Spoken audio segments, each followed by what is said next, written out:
अपने बच्चों को शानदार भविष्य के लिए तैयार कीजिए एलिवेट इंस्टीट्यूट के साथ। किसी भी इंस्टीट्यूट को ज्वाइन करने से पहले एक बार जरूर मिलिए।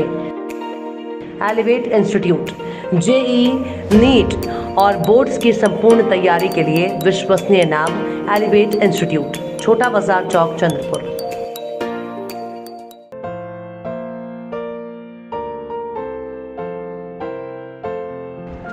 विदर्भवादी ओबीसी नेता, जनता महाविद्यालय और जनता करियर लॉन्चर के सर्वे सर्वा और राष्ट्रवादी कांग्रेस में चंद्रपुर का चमकता सितारा प्राचार्य डॉक्टर अशोक श्री हरि जगतोड़े को उनके जन्मदिन पर हार्दिक शुभकामनाएं और बधाई।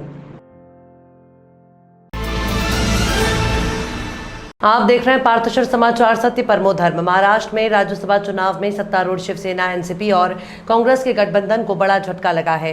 यहां भाजपा ने राज्यसभा की 6 में से 3 सीटों पर जीत हासिल कर ली है। वहीं हार के बाद सत्तारूढ़ गठबंधन ने कई तरह के आरोप लगाए हैं। सत्ताधारी गठबंधन की तरफ से काउंटिंग में 8 घंटे की देरी को लेकर भी सवाल खड़े किए हैं। बीजेपी और शिवसेना दोनों ने क्रॉस वोटिंग होने और वोटों को अयोग्य ठहराने की मांग करते हुए चुनाव आयोग से शिकायत की थी। इस कारण 8 घंटे की देरी से काउंटिंग शुरू हुई थी। बीजेपी के तीनों उम्मीदवार पीयूष गोयल, अनिल बोंडे और धनंजय महादिक जीत गए हैं, जबकि शिवसेना के संजय राउत, एनसीपी के प्रफुल्ल पटेल और कांग्रेस के इमरान प्रतापगढ़ी ने जीत हासिल की। महाराष्ट्र की 6 सीटों पर 7 उम्मीदवार थे। 6ठी सीट के लिए शिवसेना के संजय पवार और बीजेपी के धनंजय महादिक में मुकाबला कांटे का था। मुख्यमंत्री उद्धव ठाकरे के लिए ये प्रतिष्ठा की लड़ाई थी, लेकिन वो उम्मीदवार जिताने में नाकाम रहे। संजय राउत ने का कहना है कि महाविकास आघाड़ी के चौथे उम्मीदवार की हार के लिए चुनाव आयोग जिम्मेदार है। चुनाव आयोग ने हमारे 1 वोट को अमान्य कर दिया। हमने 2 वोट को लेकर विरोध किया था, लेकिन उस पर कोई कार्रवाई नहीं की। चुनाव आयोग ने बीजेपी का साथ दिया है, ऐसा आरोप लगाया। इस चुनाव में केंद्रीय मंत्री और भाजपा उम्मीदवार पीयूष गोयल 48 वोट हासिल करने में कामयाब रहे। इसके अलावा बीजेपी के एक उम्मीदवार अनिल बोंडे ने 48 वोट के साथ जीत दर्ज की। इसके साथ ही भाजपा के धनंजय महादिक को 41.58 वोट मिले। एनसीपी के प्रफुल्ल पटेल को 43 वोट मिले। वहीं शिवसेना की तरफ से राज्यसभा उम्मीदवार संजय राउत ने 41 वोटों के साथ जीत दर्ज की। शिवसेना के संजय पवार को 39.26 वोट मिले, लेकिन हार का सामना करना पड़ा। कांग्रेस उम्मीदवार इमरान प्रतापगढ़ी 44 वोट हासिल कर जीत गए। हर्ष की बात है कि महाराष्ट्र के राज्यसभा के चुनाव में भारतीय जनता पार्टी के तीनों प्रत्याशी चुनकर आए हैं। हमारे प्रत्याशी और भारतीय जनता पार्टी के राज्यसभा में नेता श्री पीयूष गोयल जी 48 वोट लेकर पूर्ण बहुमत के साथ हाईएस्ट वोट लेकर वहां पर चुनकर आए हैं। हमारे डॉक्टर अनिल बोंडे जी भी 48 वोट लेकर चुनकर आए हैं। और हमारे तीसरे प्रत्याशी ये भी शिवसेना के सबसे महत्वपूर्ण प्रत्याशी संजय राउत, इनसे ज्यादा वोट लेकर शिवसेना के दूसरे प्रत्याशी को हराकर आज यहां पर चुनकर आए हैं। तो भारतीय जनता पार्टी की ताकत आज हमको देखने को मिली है।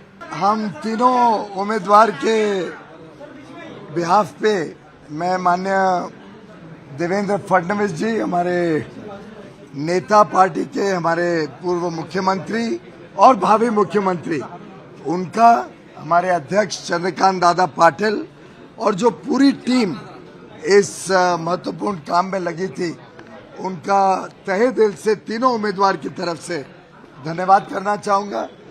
और मैं समझता हूं जिस कुशलता के साथ पूरी पार्टी एकजुट होकर, सभी आमदार, सभी उसमें हमारे कार्यकर्ता जो लगे थे, उन सभी ने ये भी दिखा दिया कि भारतीय जनता पार्टी ही इस प्रदेश में जनता ने चुनी थी। फिर एक बार जनता को मौका मिलेगा और जनता भारतीय जनता पार्टी के साथ खड़ी है।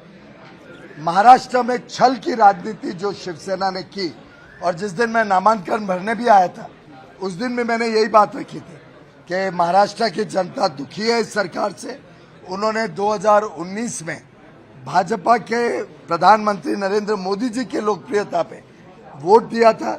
मैं स्वयं दक्षिण मुंबई में घूमता था, सब हमें कहते थे कि आपका कैंडिडेट होता तो हम जिताते।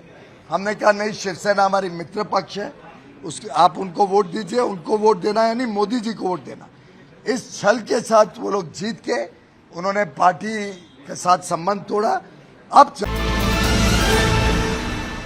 जब बालू धानोरकर शिवसेना पक्ष के आमदार थे तब उन्होंने तलाठी और टावर कंपनी के मैनेजर से मार हाड़ की थी। अधिकारी इस भाषा को समझते हैं, इसलिए मुझे ऐसी कार्यवाही करनी होगी। धानोरकर ने कहा था कि जब वो विधायक थे, धानोरकर ने कांग्रेस में शामिल होकर लोकसभा चुनाव जीता, लेकिन सांसद बनने के बाद भी उनका अंदाज वही रहा। वरोड़ा में बिजली बिल का भुगतान नहीं होने से 70 गांवों की स्ट्रीट लाइट बंद कर दी गई। स्ट्रीट लाइट बंद रहने से किसान रात में अपने खेत में जाने से डर रहे थे, इसलिए 70 गांवों के सरपंचों ने एक साथ आकर आमरण उपोषण शुरू किया।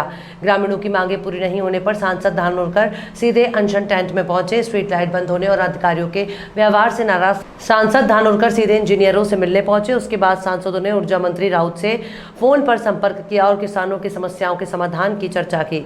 ऊर्जा मंत्री ने मांग को सहमति दी और स्ट्रीट लाइट चालू करने के निर्देश दिए। सांसद धानोरकर के रौद्र अवतार ने ग्रामीणों की समस्या का समाधान किया, लेकिन अधिकारियों ने सांसद धानोरकर के खिलाफ शांत स्वर में विरोध किया। कर्मचाऱ्यांना सूचना केल्या की उद्या दुपारी 2 वाजेपर्यंत हे सर्व लोक बिल भरतील। हे आंदोलन सोडायला, इथे उपोषण सोडायला तयार आहे।